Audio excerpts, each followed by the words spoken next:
Grace and peace to you. It is so good to be here with you at Episcopal of Baton Rouge. So regularly people ask me how things are going. And when they do this, they lean in really carefully and look at me in the eye just to make sure that I'm giving an honest answer. And as I begin my third year, which is hard to believe, as bishop, what I say to them is the absolute truth. I love what I do. I love doing this ministry with you.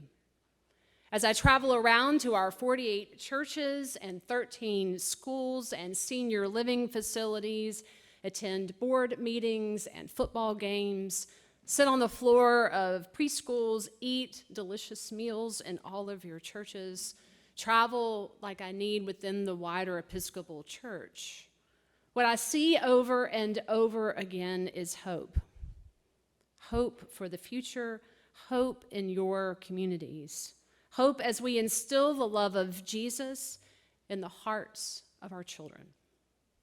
Hope for the future of the Episcopal Church grounded in the life-giving, liberating love of Jesus Christ. What is also true is that this hope is also balanced with real changes and challenges that we face in South Louisiana. We watched as massive late-season storms threatened our coastlines. We watch with empathy and a deep sense of grief as our friends in Florida and Georgia and North Carolina and Tennessee reel in the aftermath of two successive storms. We experience our property and health insurance coverage rising at alarming rates, both at church and in our own homes. Our coastlines are receding, and we struggle to find ways to be relevant and to welcome new people into our pews. We are faced with aging congregations and aging infrastructures. It is a very special thing to be called to ministry in this time and in this place. But what we also know is true is the resiliency and compassion and hope that we share here in this corner of God's vineyard. The Reverend Dr. Martin Luther King once said, "We must accept finite disappointment, but we must never lose sight of infinite hope." So today, for just a few minutes, we will speak to both truth todays, the challenges that we face, as well as the incredible victories that propel us into a new season of hope. For yes, as we state, hope is here. About a month or so ago, the members of our Diocesan Vitality Initiative team traveled to Florida to gather together with 3 partner dioceses in the Episcopal Church Foundation to further define the work that we've been engaged in over this past year. I described it as a master's level class of church growth and development. You will see in just a few minutes a video about this DVI work. Everyone there, from Utah to Ohio to Southwest Florida and our team from Louisiana, demonstrated a commitment to the long-term mission and vision of their diocese. But what was also true was that there were so many ideas exchanged and this deep sense of being connected and helping each other. There was so much creativity.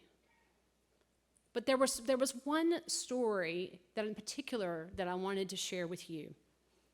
So it's this historic church in a small town in Ohio, and they have a huge building, and their membership is declining, and they've been struggling with what to do for years. They wondered how they could be relevant, how they could attract new people into their pews, how they could have young people. It's a familiar story to us, right? So they were looking at their building one day, and they realized they hadn't seen something that they really hadn't considered previously. They had this old kitchen in the back of their church, and they wondered, what if that old kitchen was knocked off and was replaced by a state-of-the-art kitchen that could be used for the community? They imagined the young mothers who would come in and learn how to feed their children healthy meals, or someone who had just been diagnosed with diabetes to learn how to adjust to their new lifestyle. So this idea began to grow wings, and a couple of weeks ago, they laid the cornerstone on a $1 million kitchen addition to the back of their church. And guess where the money came from? The community around them. Everyone bought into this idea, and this became from a hope to a dream to reality. So for this church, hope was a call to action. Hope and faith walked side by side. Emily Dickinson said, a familiar quote to many of you, "Hope is the thing with feathers that perches on the soul and sings tunes without words that never stop at all." So I'll begin with some really good news. 18 people are in various stages of the ordination process in the Episcopal Diocese of Louisiana. 18. This number is twice the number of people 2 years ago, and I believe, and I was talking to a fellow clergy about this recently, I believe that this number is one of the clearest indicators of hope in a diocese and vibrancy. We also have 4 individuals engaged in our newly minted lay preaching program. We also have 2 individuals who are lay Dominicans and are in the process. So when I look out over you, when I see these dedicated individuals who are so excited about ministry in Louisiana, when I see the work that you do in your communities, when I'm gathered with these dedicated folks, when I spend a day with the deacons, when I experience leadership and vision of our clergy and rectors and deacons, when I engage children about their faith, when I confirm and receive and baptize, and when I see my staff and lay leaders like you, this hope takes wing and soars. Last year, we announced our historic $1.25 million grant from the Lilly Foundation to develop a program around Christian parenting. It was just in its infancy. And now out of this grant, the little box of good news is just months away from being able to be distributed to you. If you've not stopped by and seen Grace, go by. It's incredible. She comes to staff meeting with some new thing, and we all are so excited about it. This bilingual resource for both families and congregations is filled with prayerful activities centered around bringing meaningful and high-quality formation right to your doorstep. And even now, the plans are underway for 2 more boxes. Also, over the last few months, the dream of the Francis Joseph Godet Umbrella Ministry have begun to take shape. It comprises 6 interconnected ministries and initiatives addressing justice, environmental concerns, racial healing and reconciliation, educational access, inclusivity, cultural competency and humility, and relational youth development. This umbrella has begun to work collaboratively, and is a community of compassionate leaders, both lay and ordained, who are committed to making a difference and positively impacting the world through this lens of faith and hope and empathy. When I began as bishop, it was my hope to establish a permanent position on my staff for this work, and Tamika Gerhardt has stepped fully into this role. Again, you'll hear more about this coming up in our plans for the upcoming year. You will also hear from all 6 of these vital ministries throughout this convention. Since January, our work with the Latino Hispanic community has continued to expand. We hosted a new Camino workshop in February of 2024.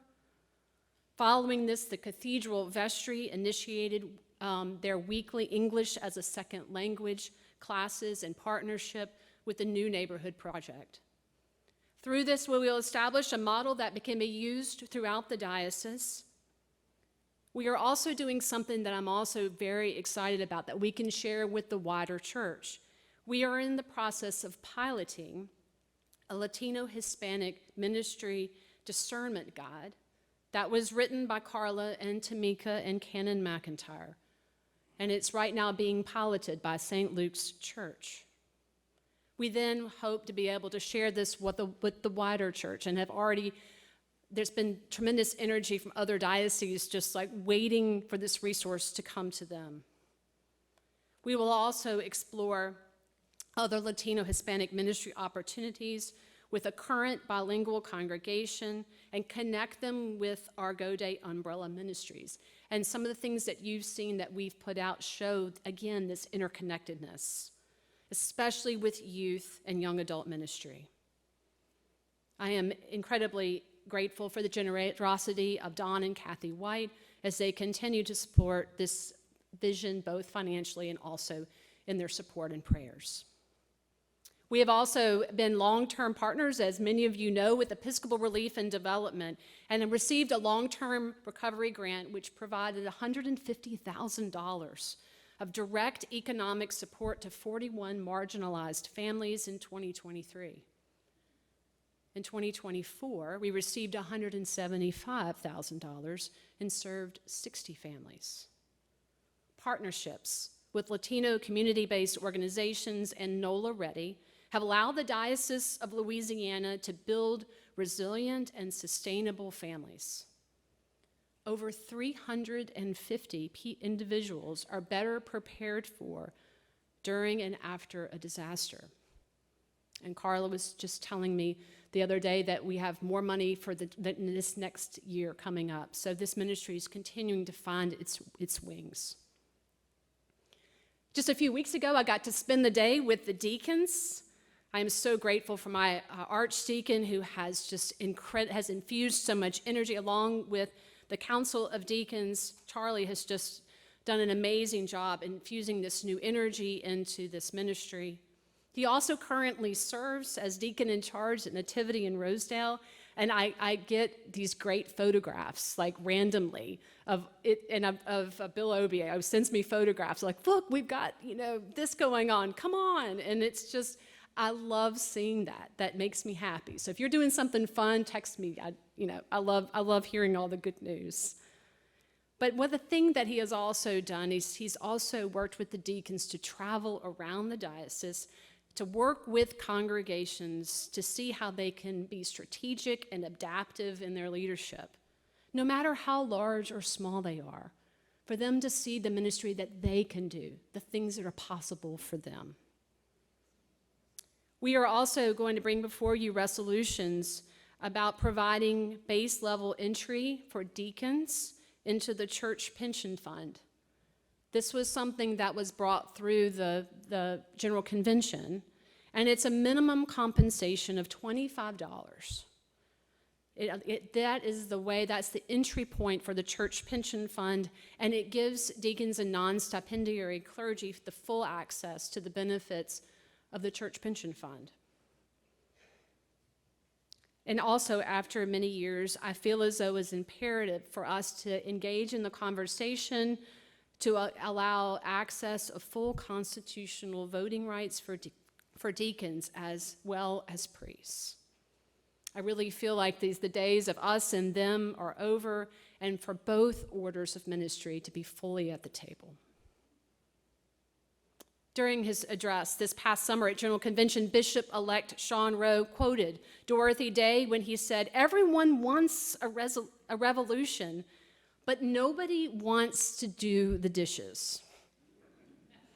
I personally love doing dishes. And this quote resonated deeply with me. The day of his election, there was a Eucharist, and truly one of the most powerful moments of my episcopacy. Our deputation gathered around me and prayed over me before we took the walk down to the cathedral to vote. So I, along with my fellow bishops, centered in prayer, we gathered together and we elected the presiding bishop on the first ballot. And it felt like such clear and holy ground. And I'm also incredibly grateful for the other men and women who put their name in for this process. It is a brutal process. But we walked out of there with a new vision for the church, grateful for the work of Michael Curry, but taking the next step forward. And I was really honored to receive an invitation from Bishop Rowe to be a part of a small group of bishops. He's gathering throughout the country 3 small groups of bishops just to have some conversation with him about the future of the church. And I'll be going there a week from Monday to Atlanta. So in the middle of all of the great things that I have outlined for you, what is also true is that I feel like a significant part of my work with you, like I said, is just doing the dishes. But I want to be clear. I find tremendous hopefulness in this work as well. I feel as though it is one of my most important jobs to be a good steward of the resources that you have given for the life and ministry of the Diocese of Louisiana. And that is why we are putting together the structural and financial ministry around it. This structure, at its best, is always bent towards assisting and equipping you, the priests and congregations and deacons and the ministers of the diocese.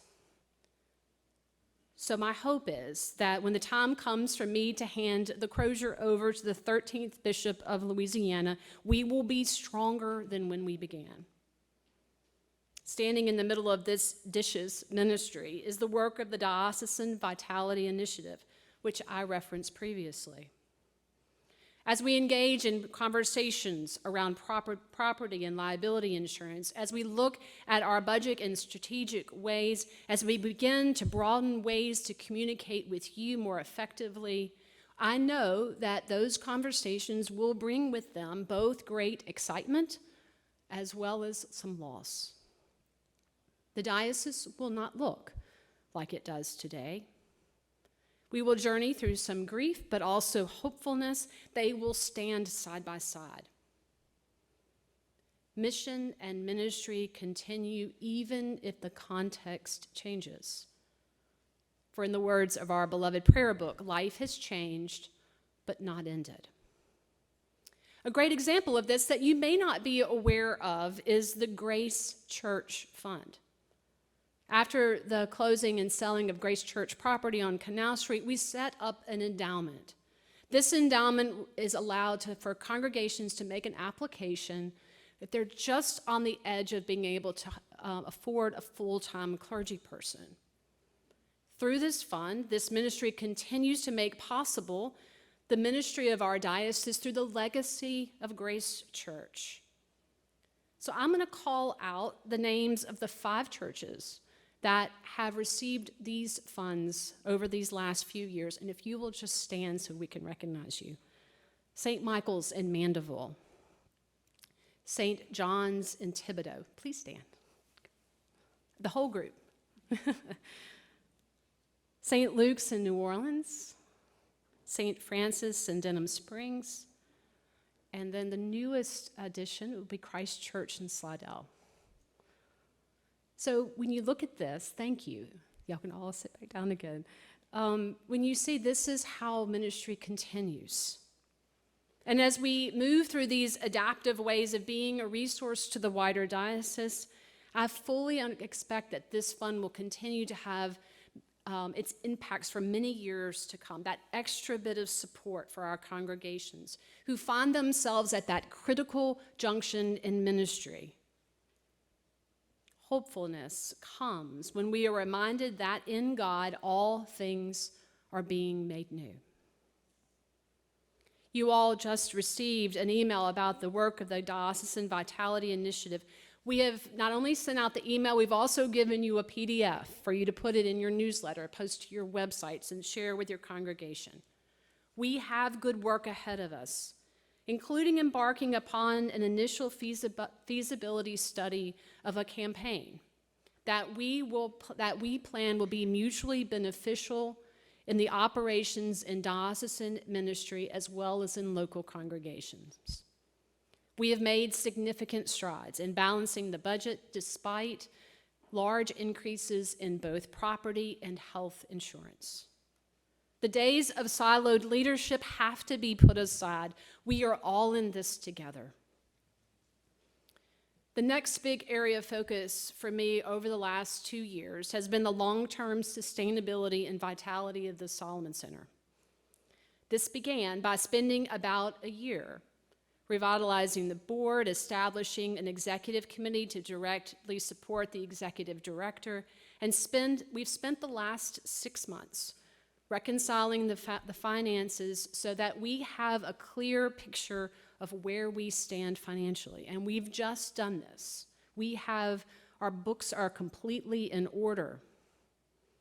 And although the Solomon Center was organized at its founding to be self-sustaining, for almost 4 years now, the Diocese has almost primarily funded the salary and benefits of the executive director, and also assisted with other extraneous and unanticipated budgetary items.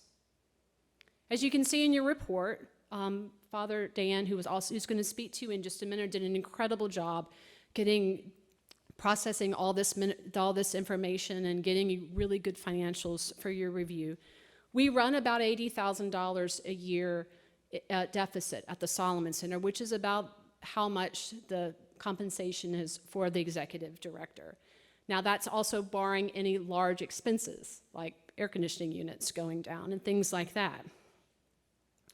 But what is happening is that the executive director, along with the executive committee and the board, are working hand in hand to not only kind of get our house in order, to get our dishes done, but to also look forward into the community, to streamline processes, to digitize finances that were previously done on paper, to engage the local community, including the local university, and to develop strategies for the long-term sustainability of this resource that we love so much.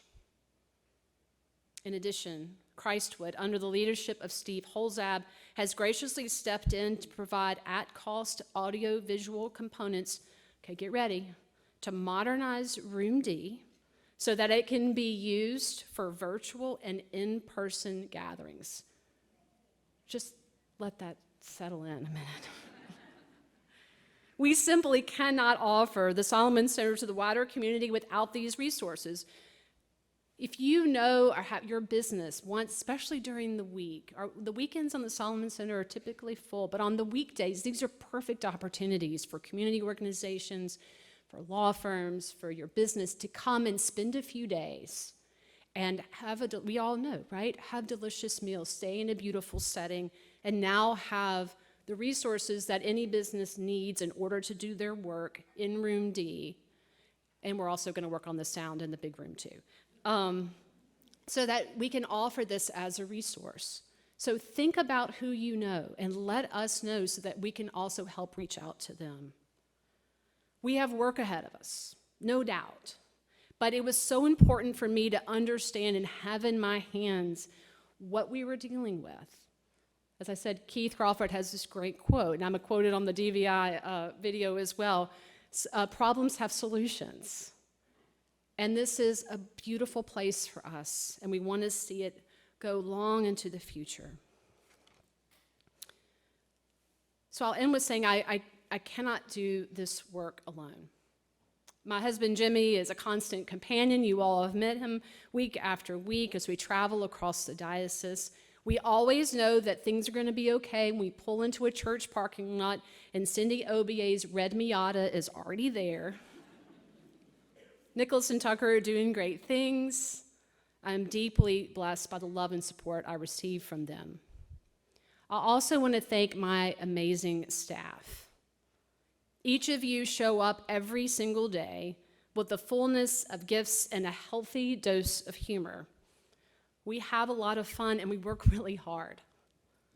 So whether it is revitalizing the Diocesan Youth Leadership Committee, having fun producing Gen Z Writes the Script, I literally had to look up all those things. I had no idea what any of it meant, but now I'm seeing it everywhere. So my children are horrified, but it was great. connecting with a parish who's having financial issues, keeping our diocesan finances straight, walking alongside a congregation in a search, being a trusted ear and confidant, developing a new outreach ministry, assisting me with the complexity of my work, assisting you with your own administrative needs, implementing a huge grant to serve families at home, managing communications, leading Latino-Hispanic ministry, inspiring the deacons, or traveling with me to parishes. My team is there. Let's give them a hand.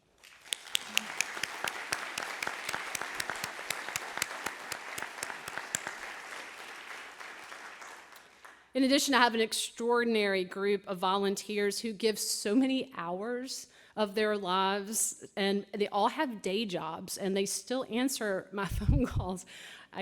I'm just going to be really worried the day they don't, but of chancellors and diocesan committees and clergy and lay volunteers who also share this journey with me. I am humbled to my heart's core by your commitment to this work and your readiness to step in and to lend your expertise on a myriad of circumstances. I do not take a moment of it for granted. So, if you are a member of my diocesan staff or serve the diocese in some capacity or ministry, please stand. If you are a member of a vestry or Daughters of the King or the Episcopal Churchwomen, the Altar Guild, a lay reader, and acolyte, please stand. You see where I'm going here, huh? If you volunteer 2 days out of your life to come to Baton Rouge and hang out with me, please stand. Let's give each other a hand.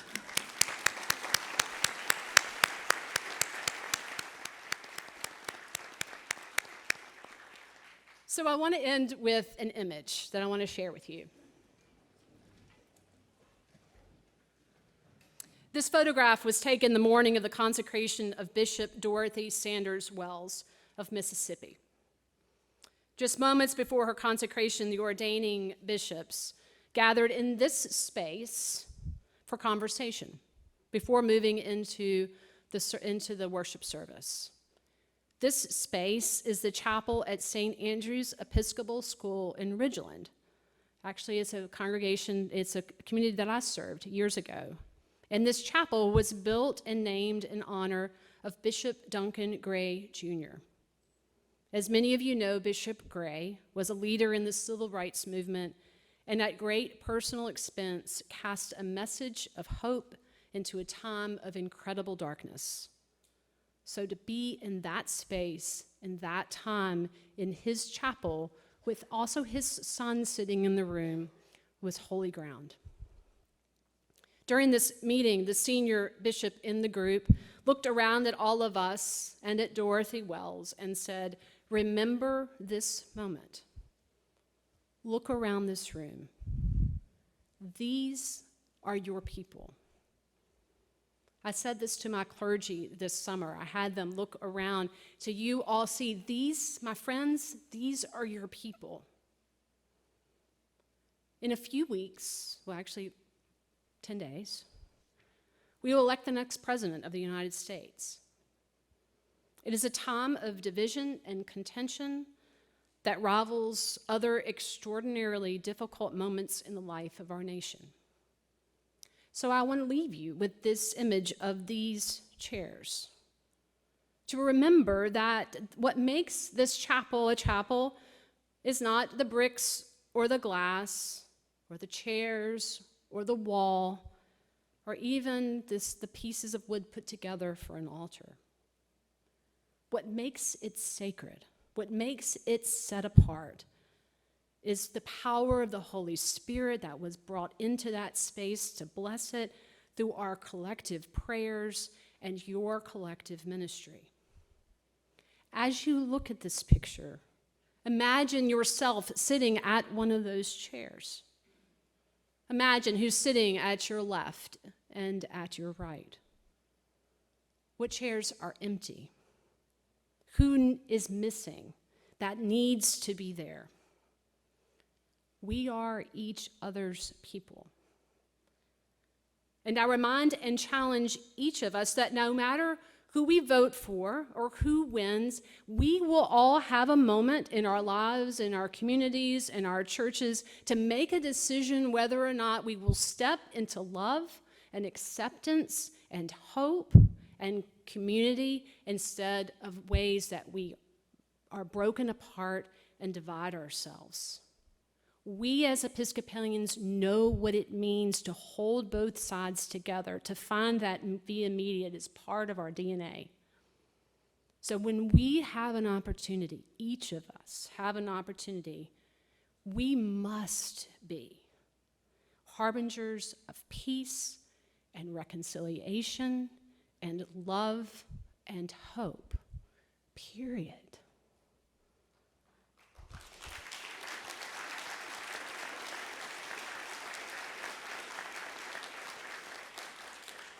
For hope is, in fact, right here. May God bless each of you, the work that you have in front of you, and the hope that you give to others. And may Jesus inspire and strengthen us to do the work that we have all been given to do. Thank you.